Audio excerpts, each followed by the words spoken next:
वक्त के साथ चलना सीखो, वक्त वीरानों को भी सजाता है। कठिनाई से ना घबराना, वक्त हर जख्म को भरता है।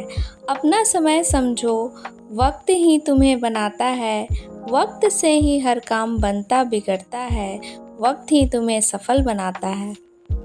इन्हीं बातों के साथ मैं आप सभी का स्वागत करती हूँ अपने नए वीडियो में, और ये मेरा डे नंबर 5 है। सो गाइज़, गुड मॉर्निंग है आप सभी को। कैसे हैं आप सब? आशा करती हूँ कि आप सब बहुत अच्छे होंगे और अपनी अपनी पढ़ाई में पॉजिटिविटी के साथ आगे बढ़ रहे होंगे। तो अभी सुबह के बज रहे हैं ऑलमोस्ट 11:30 और मैं अभी नहा धोकर रेडी हो गई हूँ। मैंने अपने सारे काम सुबह के ख़त्म कर लिए हैं। सुबह इतनी भागा दौड़ी होती है खाना बनाने की, क्योंकि हस्बैंड को सुबह 9 बजे ही जाना रहता है, 9:30 तक। तो मुझे जल्दी जल्दी खाना बनाना होता है, जिसके कारण मैं वीडियो शूट करना ही भूल जाती हूँ। नहा धोकर पूजा पाठ करके मैंने नाश्ता कर लिया था। उसके बाद मेरा टाइम था पढ़ने का, लेकिन बाबू मुझे पढ़ने नहीं दे रहा था। बाबू को सुलाकर मैं आ गई हूँ अपने फर्स्ट स्टडी स्लॉट पर, और अभी शायद 1 या 2 बज रहे थे, तो मैं अब बैठी थी पढ़ने के लिए। और ये मेरा फर्स्ट स्टडी स्लॉट है, और आज मैंने हिंदी पेडागॉजी पढ़ने का सोचा है। मैंने पिछला 2 चैप्टर कंप्लीट कर लिया है और आज 3rd चैप्टर है। मैं हिंदी पेडागॉजी हिमांशी मैम से पढ़ रही हूँ, क्योंकि मुझे वहाँ से कॉन्सेप्ट बहुत क्लियर हो जा रहा है। उसके बाद से मैं देखूँगी कि क्या करना है। और आज चैप्टर नंबर 3 है भाषाई कौशल। इस चैप्टर में हमें LSRW के बारे में पढ़ना है, जैसे सुनना, बोलना, पढ़ना, लिखना। ये चैप्टर हमारे लिए काफ़ी इम्पॉर्टेंट है, क्योंकि LSRW से बहुत सारे क्वेश्चंस पेडागॉजी में आते हैं। इसके बाद हमें भाषाई विकार पढ़ना है, जैसे कि लर्निंग डिसेबिलिटीज़, हमारे में क्या डिसेबिलिटीज़ है। तो जो बच्चे जिन्हें सुनने या बोलने लिखने में दिक्कत आती है, उसे ही लर्निंग डिसेबिलिटीज़ बोलते हैं। इसके 3 प्रकार हैं। मैं आपको बता दूं कि ये काफ़ी इम्पॉर्टेंट है। जैसे कि 3 है: अफेक्सिया, डिस्लेक्सिया, डिस्ग्राफिया। तो सबसे पहले मैं अफेक्सिया के बारे में बताती हूँ। ये वो होते हैं जिसे सुनने में संबंधी भाषा अधिगम विकार होता है। दूसरा है डिस्लेक्सिया। ये काफ़ी इम्पॉर्टेंट है, ये हर बार क्वेश्चन आते हैं इससे। डिस्लेक्सिया एक भाषा संबंधी अधिगम विकलांगता है। यह मेनली पढ़ने में दिक्कत, जिन बच्चों को पढ़ने में दिक्कत होती है, उसे ही डिस्लेक्सिया कहते हैं। जैसे कि एग्जांपल में मैं आपको दे देती हूँ कि तारे ज़मीं पे मूवी था, उसमें उस बच्चे को पढ़ने में बहुत दिक्कत होती थी। इसी को डिस्लेक्सिया कहते हैं। 3rd है हमारा डिस्ग्राफिया। लिखने में बच्चे को समस्या आती है, उसे डिस्ग्राफिया बोलते हैं। जैसे कि अक्षरों का पहचानने में उन्हें बहुत दिक्कत होती है।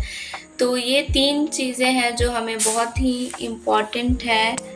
सिंपल तरीके से मैं आपको बता देती हूँ कि अफेक्सिया जो है सुनने संबंधित है, डिस्लेक्सिया पढ़ने संबंधित है, और डिस्ग्राफिया लिखने के संबंध में है। आज मैं इस चैप्टर को कंप्लीट कर ली हूँ, और मेरा नेक्स्ट टारगेट है कि मैं इसको भी कंप्लीट आगे का चैप्टर्स कर लूँगी। पढ़ने के साथ साथ नोट्स बनाते ही चलिएगा गाइस, क्योंकि नोट्स बनाना बहुत इम्पोर्टेंट है। हमें ऐसा तो लगता है कि हम पढ़ लिए, हमें याद है, लेकिन फिर हम बाद में धीरे धीरे उसे भूलने लगते हैं। इसलिए नोट्स अगर हमारे पास रहेगा ना, तो क्विक रिवाइज हम उससे कर सकते हैं। अब तो हमारे पास समय भी बहुत कम बचा है, और कल परसों 2 दिन तो दिवाली ही है, और उसके बाद छठ पूजा है। तो हमारे पास काफ़ी समय कम है, लेकिन क्या करें, इस बीच में ही तैयारी अपनी करनी है। मुझे मॉक टेस्ट भी देना है, लेकिन अभी मैं सोच रही हूँ कि थोड़ा और अपना बेस अच्छा कर लूँ, उसके बाद से मॉक टेस्ट दूँगी, जिससे मेरा थोड़ा नंबर इम्प्रूव होकर आए। सचिन सर रात में 8 बजे लाइव आते हैं, वो क्लास में मैं ज़रूर करती हूँ, और आप लोग भी ज़रूर कीजिएगा, क्योंकि सर उसमें बहुत अच्छे अच्छे टॉपिक्स बताते हैं, और काफ़ी अच्छे क्वेश्चंस भी सॉल्व कराते हैं, जिसे हमें करना बहुत ही इम्पॉर्टेंट है। मुझे पढ़ते पढ़ते शाम हो गया था, और शायद 4 बज गए थे। फिर बाबू उठ गया था, तो फिर मेरे पास आ गया था खेलने के लिए। तो कुछ देर मैं उसके साथ खेली थी। फिर मैंने उसको पढ़ने के लिए बैठाया था, लेकिन वो शरारत कर रहा था। क्या आपके बच्चे भी ऐसे ही शरारत करते हैं? देख लीजिए टेबल पे कैसे चढ़कर लैपटॉप मेरा छू रहा है। आजकल सीज़न चेंज हो रहा है, जिसके कारण से बहुत तबीयत ख़राब होने की दिक्कत आ रहे हैं, और इनको भी सर्दी खांसी हो गया है, जिससे ये काफ़ी चिड़चिड़ हो गए हैं। लेकिन क्या कर सकते हैं। फिर ये अपना बुक लेकर बैठ गए थे कि मम्मा मुझे भी पढ़ना है, तो मैंने इसको बिठा दिया था पढ़ने के लिए। तो ये इनको बस गाड़ी ही चाहिए। पढ़ते पढ़ते भी सिर्फ गाड़ी ही पढ़ेंगे, और ABCD के जो पिक्चर्स होते हैं उनको देखकर बताते हैं कि ये क्या है। मुझे धनतेरस की शॉपिंग के लिए भी जाना था। सबसे पहले आप सभी को हैप्पी धनतेरस। और ये वीडियो आएगा कल, यानी कि छोटी दिवाली को। और दिवाली की डेकोरेशंस भी हो गई हैं, हमारे घर में भी डेकोरेट हो गया है घर हमारा। फिर मैं निकल गई थी धनतेरस की शॉपिंग करने के लिए, और मुझे लेना था चांदी का सिक्का। तो मैं चली गई थी ज्वेलरी के शॉप पे, और मैंने वहाँ से एक चांदी का सिक्का लिया था, जो कि धनतेरस के दिन लेना काफ़ी शुभ होता है।